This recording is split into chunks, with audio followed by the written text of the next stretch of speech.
नमस्कार दोस्तों, मैं आनंद आप सबका हमारे चैनल लाइफ इज ब्यूटीफुल में स्वागत करता हूं। दोस्तों, आज हम बात करेंगे protection of children from sexual offences act 2012। Hindi में कहें तो लैंगिक अपराधों से बालकों को संरक्षण अधिनियम 2012 के बारे में आज हम बात करेंगे। शॉर्ट में इसे पॉक्सो भी बोलते हैं। हाँ दोस्तों, अक्सर आप लोग समाचार पत्रों पे पढ़ते होंगे, टीवी चैनल्स पे सुनते होंगे कि पॉक्सो एक्ट लगा दिया गया। पॉक्सो एक्ट होता क्या है, पॉक्सो एक्ट में जो विक्टिम्स हैं वो कौन होते हैं, पॉक्सो एक्ट की क्या क्या खास बातें हैं, साथ ही साथ पॉक्सो एक्ट के अंदर किन किन ऑफेंसेस की बात की गई है, पॉक्सो एक्ट के अंदर जो ऑफेंसेस हैं उनके लिए क्या क्या पनिशमेंट प्रिस्क्राइब किया गया है, आज हम उन सब के बारे में बात करेंगे। तो दोस्तों, अब सबसे पहले बात करते हैं इस एक्ट का एम क्या था। ये जो एक्ट लाया गया इसके पीछे रीजंस क्या थे, एम क्या था, क्यों लाया गया। तो दोस्तों, सबसे पहले जो बच्चे होते हैं, आप सब जानते होंगे, आपके आसपास बच्चे होंगे तो आप समझते होंगे कि बच्चों की स्थिति हमसे और आपसे काफी अलग होती है। उनकी चाहे मानसिक स्थिति हो चाहे शारीरिक स्थिति, किसी भी तरीके से वो हमारे बराबर नहीं होते। इन्हीं सब कारणों से ये एक्ट लाया गया। बच्चे के साथ क्या हुआ वो अच्छे से नहीं बता सकते, साथ ही साथ वो आसानी से डर जाते हैं, वो सारी चीजों को डिस्क्राइब नहीं कर सकते।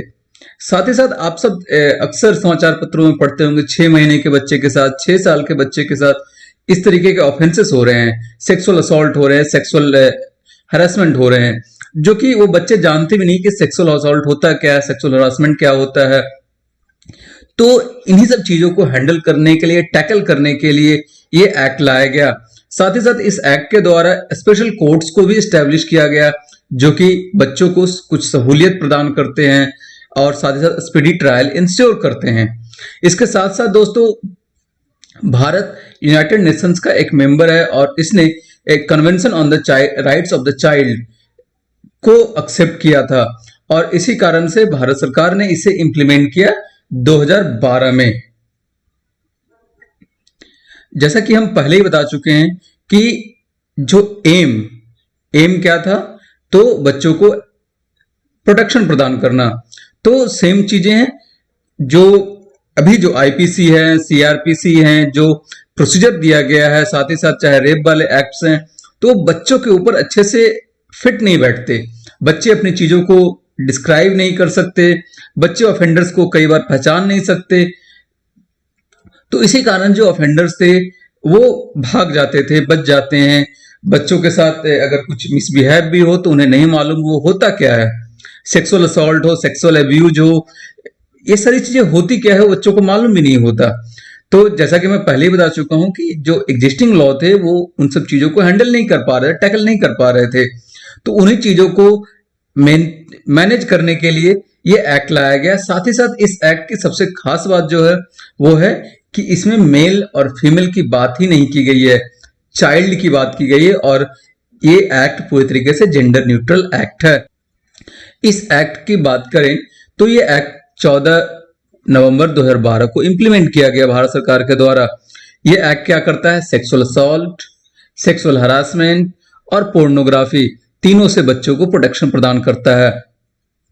जैसा मैं पहले बता चुका हूं, ये एक्ट जेंडर न्यूट्रल है, मतलब जो बच्चा होगा, बच्चे का सेक्स या जेंडर से उसे कोई मतलब नहीं है।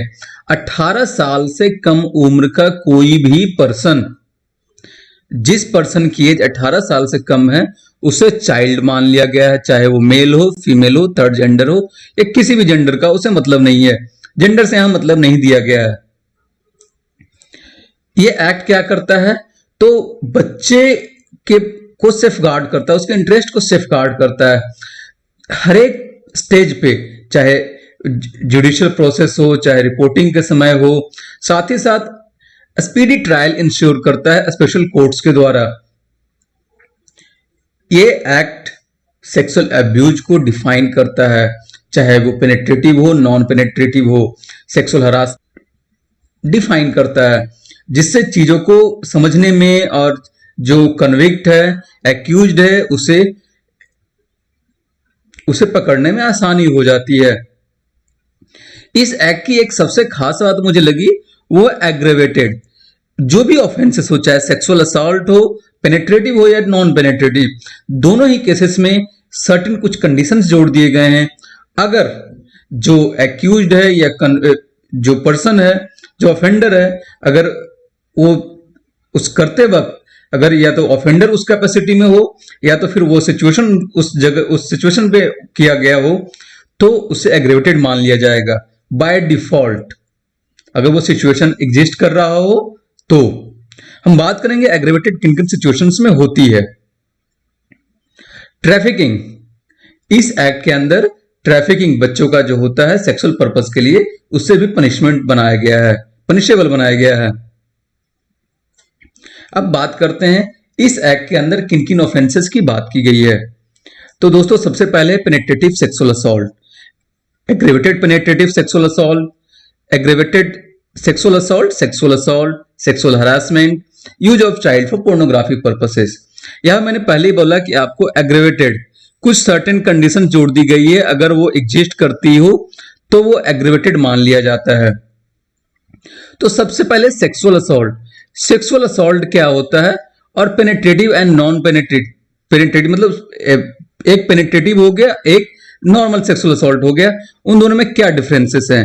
सेक्सुअल असॉल्ट, अगर किसी बंदे ने किसी बच्चे के साथ कुछ सेक्सुअल इंटेंशन के साथ अगर कुछ ऐसा किया हो जिसमें उसने सेक्सुअल फेवर देने की कोशिश की गई है, अपने बॉडी पार्ट्स को उसे दिखाया गया, टच करने की कोशिश की है, या उसके द्वारा अपने बॉडी पार्ट्स को टच करवाया है, प्राइवेट पार्ट्स को स्पेशली, बस सेक्सुअल इंटेंट होना चाहिए, तो उसे सेक्सुअल असॉल्ट माना जाएगा।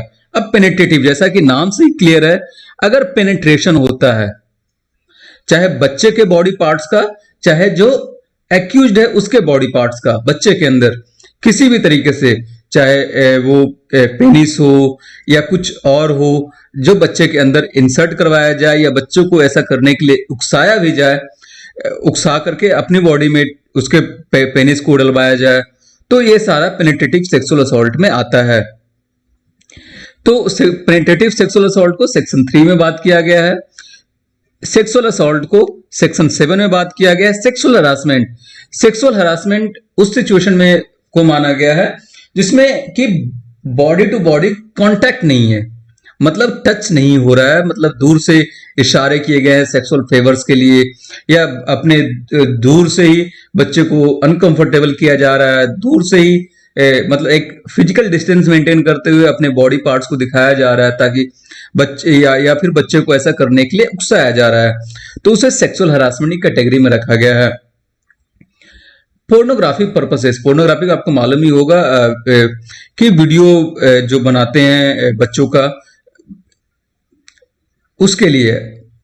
अब जैसा कि देख सकते हैं सेक्शन 5 और सेक्शन 9 दोनों में एग्रेवेटेड वर्ड का यूज किया गया है। अगर पेनेट्रेटिव सेक्सुअल असॉल्ट या ऑफेंस हो रहा है और कुछ सर्टेन कंडीशंस अगर ऐड हो जाए तो उसे एग्रेवेटेड मान लिया जाएगा, और तकरीबन वही सारे अगर कंडीशन सेक्सुअल असॉल्ट के वक्त भी हो तो भी उसे एग्रेवेटेड मान लिया जाएगा। कुछ एक दो जो हैं कंडीशंस डिफरेंट है, बाकी सारे सेम हैं। अब बात करते हैं एग्रेवेटेड किन किन कंडीशंस में मान लिया जाएगा। अगर कोई बंदा, खासकर कोई पुलिस वाला हो, आर्म फोर्सेस का हो या गवर्नमेंट एम्प्लॉय हो, तो और उसके द्वारा किया जाता है तो उस ऑफेंस को एग्रेवेटेड माना जाएगा। कोई जो ऐसे कुछ वर्दी में हो, मतलब सपोज करो मैं एक सिविलियन हूं लेकिन मैं आर्म फोर्सेस या पुलिस वाले की वर्दी में होकर कैसा करता हूं, तो भी उसे एग्रेवेटेड माना जाएगा, कारण वो बंदा क्या कर रहा है, पुलिस वाले की वर्दी पहन के वो ऐसा कर रहा है। इससे होगा ये, बच्चे के अंदर या जो भी पर्सन होता है उसको पुलिस वाले को देख के सेफ्टी की फीलिंग आती है, तो इसी कारण से इसे एग्रेवेटेड मान लिया जाएगा। कोई ऐसा बंदा इस तरह के काम को करता है जो मान लो बच्चे का कोई रिमांड होम हो, उसका मैनेजमेंट में हो या फिर उसका स्टाफ हो, वो करता है, कुछ प्रोटेक्शन होम हो या ऑब्जर्वेशन होम या किसी ऐसे तरीके से जहां पे पर्सन क्या है, कुछ अथॉरिटी रखता है। पर्सन अगर कोई भी पर्सन इस तरह का जो ऑफेंस कमिट करता है, गैंग में करता है, तो उसे एग्रेवेटेड माना जाएगा। बच्चे की उम्र अगर 12 साल से कम है तो भी उसे एग्रेवेटेड माना जाएगा। बच्चे के साथ ऑफेंस करने के बाद उसे मारने की अगर कोशिश हो तो भी उसे एग्रीवेटेड माना जाएगा। बच्चा अगर पर्सन कुछ इस तरीके का ऑफेंस करता है और ये जान रहा है कि बच्चा प्रेग्नेंट है तो भी इसे एग्रीवेटेड माना जाएगा। जैसा मैं पहले ही कह चुका हूं कि इस तरह की सिचुएशन अगर ऐड हो रही है, मतलब कि उस वक्त एग्जिस्ट कर रही है, तो ये मान लिया जाएगा वो जो ऑफेंस है एग्रीवेटेड है। वो तो थी कि वो जो पर्सन जो कर रहा था उस तरीके से कर रहा था। अब अगर मान लो बच्चे की उम्र अगर 12 साल से कम हो तो भी एग्रीवेटेड मान लिया जाएगा। बच्चे को अगर फिजिकली इनकैपेसिटेट कर दिया जाए या फिर HIV पॉजिटिव कर दिया जाए या बच्चा प्रेग्नेंट हो जाए तो भी एग्रीवेटेड मान लिया जाएगा। बच्चे के साथ एक बार से ज्यादा अगर होता है तो फिर इसे एग्रीवेटेड मान लिया जाएगा। कई बार आप सुनते होंगे बच्चे के प्राइवेट पार्ट्स के अंदर डेडली वेपन डाल दिया जाता है, कोरोसिव सब्सटेंस जैसे कि कुछ एसिड वगैरह डाल दिया जाता है। अगर कुछ इस तरीके की हरकत होती है तो भी एग्रीवेटेड माना जाएगा। बच्चे को मान लो नंगा कर दिया जाता है और नंगे करके रोड पे घुमाया जाता है तो भी उसे एग्रीवेटेड मान लिया जाएगा। अब बात करते हैं कि किस ऑफेंस के लिए क्या पनिशमेंट प्रिस्क्राइब किया गया है। दोस्तों काफी सारे सेक्शंस के अंदर ऑफेंसेस की बात की गई है और उसके पनिशमेंट की उसके साथ साथ अलग सेक्शंस में बात की गई है। जैसे पेनिट्रेटिव सेक्सुअल असॉल्ट की बात की गई है सेक्शन 3 में, और उसके लिए जो सेक्शन 4(1) और 4(2) में उसके ऑफेंस की बात की गई है। अगर बच्चे की उम्र 16 साल से ऊपर हो तो क्या होगा, 10 इयर्स का इम्प्रिजमेंट, मिनिमम इम्प्रिजमेंट होगा और फाइन होगा। अगर बच्चे की उम्र 16 साल से कम हो तो मिनिमम 20 इयर्स का इम्प्रिजमेंट होगा। तो इस तरीके से आप देख सकते हैं सेक्शन 5 में एग्रीवेटेड पेनिट्रेटिव सेक्सुअल असॉल्ट की बात की गई है, सेक्शन 6(1) में उसके पनिशमेंट की बात की गई है, सेक्सुअल असॉल्ट की बात की गई है सेक्शन 7 में, उसके पनिशमेंट की बात की गई है सेक्शन 8 में। तो इस तरीके से आप देख सकते हैं सेक्सुअल हरासमेंट सेक्शन 11, उसकी जो ऑफेंस की बात की गई है section 12, use of child for pornographic purposes 13 में बात की गई है, और उसके लिए जो पनिशमेंट दी गई है वो 14(1) में। तो इस तरीके से साथ साथ और भी काफी सारे ऑफेंसेस, जैसे कि मान लो कोई पर्सन है, कोई उसके मोबाइल में कुछ बच्चे का न्यूड पिक्चर्स हैं और वो सर्कुलेट उसे करना चाह रहा है, या फिर वो अपने मोबाइल में कैरी भी कर रहा है तो भी उसे ऑफेंस माना जाएगा। अगर उसे किसी को डिस्ट्रीब्यूट करने के लिए अगर जा रहा है तो भी ऑफेंस माना जाएगा। अगर वो पुलिस वाले को देने जा रहा है तब तो ठीक है, अगर नहीं तो फिर उसे ऑफेंस मान लिया जाएगा। अब ऑफेंस रिपोर्टिंग की बात करें, अगर इस तरह कोई ऑफेंस होता है, किसी को अगर मालूम चलता है तो रिपोर्टिंग कैसे होगी। इस तरह की रिपोर्टिंग जो होगी special juvenile police unit SJPU के पास होगी या तो फिर लोकल पुलिस को की जाएगी। सेक्शन 1911 में इसके बारे में बात की गई है। बच्चे को अगर केयर और प्रोटेक्शन की जरूरत है तो SJPU या लोकल पुलिस जो है वो अरेंजमेंट करेगी within 24 hours of the report. मतलब उसे इंफॉर्मेशन मिलेगी, उसके बाद उसके लिए केयर और प्रोटेक्शन की उसकी जरूरत फील होती है तो 24 आवर्स के अंदर उसका वो अरेंजमेंट करेगा बच्चे का केयर और प्रोटेक्शन का। SJPU जो लोकल पुलिस है, जिसको अगर इंफॉर्मेशन मिली है वो क्या करेगा, रिपोर्ट करेगा। केस को रिपोर्ट करने के साथ साथ वो चाइल्ड वेलफेयर कमेटी को इन्फॉर्म करेगा, और स्पेशल कोर्ट सामान्यतः जो क्या होता है सेशंस कोर्ट होते हैं उन्हें वो इन्फॉर्म करेगा within 24 hours of the report. मतलब पुलिस को इन्फॉर्मेशन मिली, उसके 24 आवर्स के अंदर उसे चाइल्ड वेलफेयर कमेटी को भी इन्फॉर्म करनी है, साथ ही साथ सेशंस कोर्ट को भी इन्फॉर्म करनी है, या जो स्पेशल कोर्ट इस केस में डिजिग्नेटेड है। कई बार ऐसा होता है कि पर्सन को ऐसा लगता है कि बच्चे के साथ कुछ सेक्सुअल ऑफेंस हुआ है, लेकिन ऐसा नहीं है, लेकिन फिर भी वो गुड फेथ में ऐसा कर रहा है तो उसके ऊपर कोई भी लायबिलिटी नहीं होगी, चाहे वो सिविल या क्रिमिनल, किस तरह कुछ नहीं होगी। अगर वो गुड फेथ में है तो, अगर कुछ मैलाफाइड इंटेंशन है तब तो उसके ऊपर एक्शन होगा। मीडिया रिपोर्टिंग, हालांकि आप लोग देखते होंगे जब भी पॉक्सो एक्ट के अंदर किसी का नाम आता है तो सामान्यतः बच्चे के बारे में कोई इंफॉर्मेशन डिस्क्लोज नहीं की जाती है, सिर्फ एज वगैरह बता दिया जाता है और उससे ज्यादा नहीं बताया जाता है। इसका कारण क्या है? तो दोस्तों इस एक्ट के अंदर काफी स्ट्रिंजेंट प्रोविजंस की गई है कि बच्चे की आइडेंटिटी डिस्क्लोज नहीं की जाए। बच्चे की आइडेंटिटी डिस्क्लोज करने के लिए स्पेशल कोर्ट की परमिशन जरूरी है। मतलब कि बच्चे की आइडेंटिटी डिस्क्लोज की जाती है या उसके बारे में कुछ गलत या मतलब कि जो ऑथेंटिक इन्फॉर्मेशन नहीं है वो भी कुछ बोली जाती है संदेह के आधार पे या कुछ भी, तो उसके लिए 6 महीने से 1 साल तक की कैद हो सकती है या फाइन या दोनों हो सकता है। इसीलिए अक्सर जब भी ऐसा कुछ ऑफेंस होता है तो हम लोग बच्चे के बारे में कुछ ज्यादा इन्फॉर्मेशन नहीं शेयर की जाती पब्लिक में। अब बच्चे का जो स्टेटमेंट होगा वो रिकॉर्ड करने के लिए काफी सारी प्रोविजंस की गई है। जैसा कि मैं पहले ही बता चुका हूं, बच्चे की जो स्थिति होती है, मानसिक स्थिति और शारीरिक स्थिति दोनों ही प्रॉपर नहीं होती, एक एडल्ट की तरह नहीं होती। तो इन्हीं चीजों को ध्यान में रखते हुए जो इस एक्ट के अंदर काफी सारे स्पेशल प्रोविजंस की गई है। सबसे पहला प्रोविजन है कि सब इंस्पेक्टर से नीचे के रैंक का कोई बंदा रिकॉर्डिंग नहीं करेगा, मतलब ऑफेंस की रिकॉर्डिंग वो नहीं करेगा, बच्चे के सामने नहीं जाएगा। साथ ही साथ जो रिकॉर्डिंग करने जाएगा वो बंदा कभी भी यूनिफॉर्म में नहीं होगा। जहां पे बच्चा कंफर्टेबल हो, मतलब समानता उसके घर पे ही रिकॉर्डिंग होगी। एक्यूज के साथ कोई कांटेक्ट नहीं किया जाएगा। बच्चे को रात में पुलिस स्टेशन पे डिटेन नहीं किया जाएगा। बच्चे की आइडेंटिटी हर हाल में प्रोटेक्ट की जाएगी, मतलब डिस्क्लोज नहीं करनी है पब्लिक में। अगर पुलिस को या मजिस्ट्रेट को लगता है कि उसे इंटरप्रेटर या ट्रांसलेटर की जरूरत है तो वो लिया जाएगा। जहां भी पॉसिबल हो वहां पे ऑडियो वीडियो इलेक्ट्रॉनिक मीन्स से, मतलब कि वीडियोग्राफी वगैरह करके बच्चे वो चीजों को रिकॉर्ड करके एक सेफगार्ड कर लिया जाएगा इंफॉर्मेशन को।